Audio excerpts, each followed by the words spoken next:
let's back up a moment. How did cultural Marxism get into the United States? Some brief history.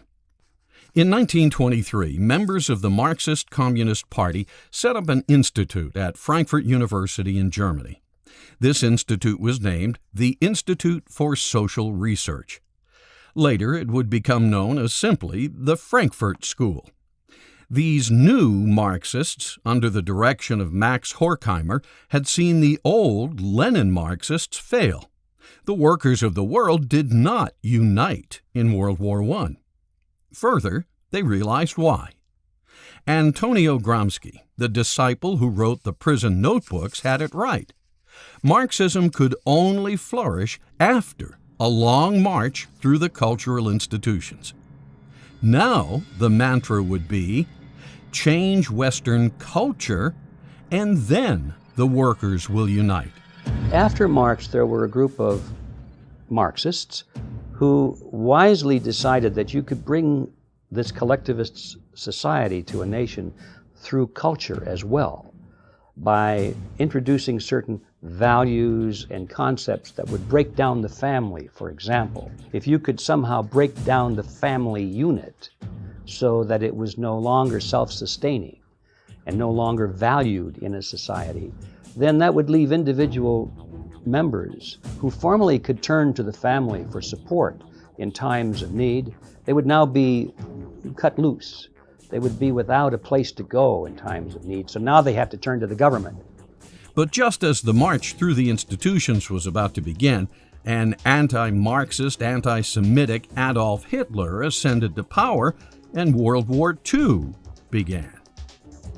Since the leading lights of the Frankfurt School were Marxist, the school packed up its ideology and fled to America, settling down in New York City with the support of Columbia University.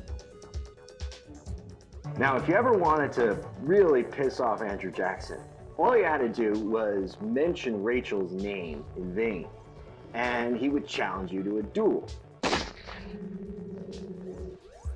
But what exactly is the march, and who was marching? What values has the long march through the institutions rolled over? How have Americans been affected? Let's hear it from some of the Frankfurt School graduates themselves, like George Lukács, Antonio Gramsci, Charles Reich, Herbert Marcuse, Theodor Adorno, Erich Fromm, Wilhelm Reich, and Max Horkheimer. Marx got it all wrong. The workers are not up to being the vanguard of the communist revolution. Let's translate Marxism into cultural terms. And Herbert Marcuse.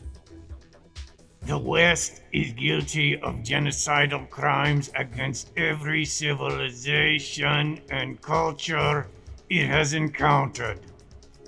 America and Western civilization are the world's greatest repositories of racism, sexism, nativism, xenophobia, anti-Semitism, fascism, and Nazism. American society is oppressive, evil, and undeserving of loyalty. Have you ever heard of cultural Marxism? If so, what is it? I'm not familiar completely with Marxism. I have not heard of cultural Marxism. Cultural Marxism. No, I don't even think I know what that kind of talk is gibberish to me. I hate to tell you.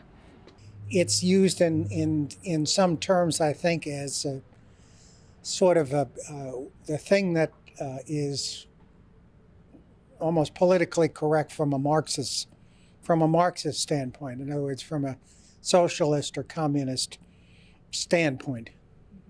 George Lukács. I see the revolutionary destruction of society as the one and only solution. A worldwide overturning of values cannot take place without the annihilation of the old values and the creation of the new ones by the revolutionary. Lukács' gift to America later became known as cultural terrorism. Gifts, such as radical sex education in public schools, covering such subjects as free love, outdatedness of monogamy, irrelevance of religion, and the archaic nature of the middle-class family. Women were called upon to rebel against the sexual mores of the day, such being the core values of Christianity and Western culture. His ideas later became the basis for the sexual revolution, embraced by a generation of drug-challenged baby boomers. When you hear people say, as I did on the campaigns, Pat, what happened to the country we grew up in? Physically, it's the same country, but they're right. We're in another country now. And this is why I think the cultural Marxists have prevailed and are prevailing. They have captured the young. What was the saying in the Abbie Hoffman, we're going to capture your children? In a lot of ways, they did. Although Gramsci died in 1937, his prison notebooks lived on as the blueprints to de-Christianize the West. The civilized world has been thoroughly saturated with Christianity for 2,000 years. Any country grounded in Judeo-Christian values cannot therefore be overthrown until those roots are cut. But to cut the roots, to change culture, a long march through the institutions is necessary. Only then will power fall into our laps like ripened fruit. And the new generation of freedom-loving, authority-challenged baby boomers were quite willing to accept the bait and take a toke. Turn on, tune in, drop out. Yes, our prison planner, Antonio Gramsci, had quite a dream. The only way a Marxist revolution could be successful was if the heat shield of capitalism, Christianity, were first destroyed.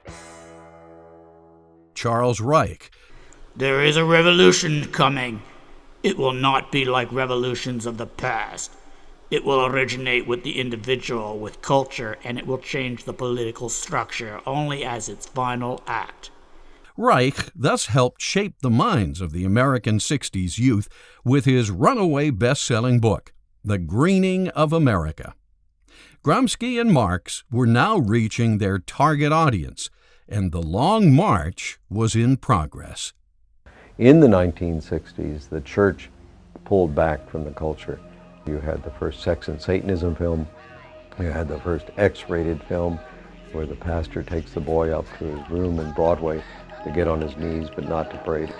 You had all of the perversion. You went from 100% broad audience films that anybody could see to 82% R-rated movies, which were restricted. You had a tremendous loss of viewership at the movie theaters. Even though television had been around for 20 years, you went from 44 million weekly attendance to 17 million weekly attendance. And so basically what happened, the church gave up in the mid-60s. It gave up on prayer in schools.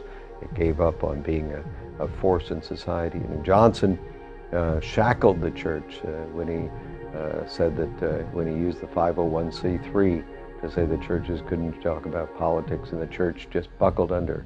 When prayer was taken out of school, the church buckled under. When the church collapsed from Hollywood, they buckled under. So it was the church's internal collapse, and that has happened before in history, and unless people get revival, reformation, renewal, we will never reclaim the culture.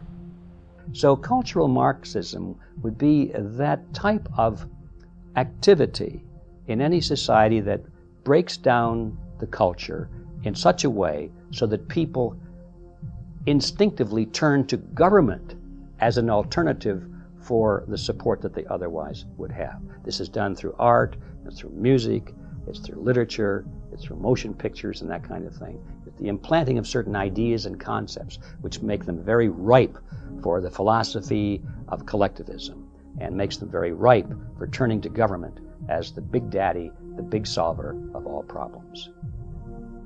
As Hudson Institute scholar John Fonte wrote, Max Horkheimer and Gramsci believed that there are no absolute moral standards that are universally true for all human beings outside a particular historical context. In other words, to the Frankfurt School, values come from society or the state collective. Same? Yeah. It's relativism. Collectivism implies that if something is important enough, then the state should step in and make sure that everybody conforms, whether they want to or not. So the essence of collectivism in a political sense is that it employs the use of coercion to require people to work together. And once coercion enters, then you are actually participating in a negative social conduct, which is in many cases worse than the social condition that you're trying to overcome by the collective action. People are not given free will.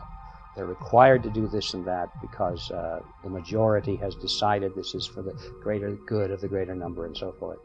Whereas individualism works toward the same goals, but they do so in the environment of freedom. So it's the difference between freedom and coercion.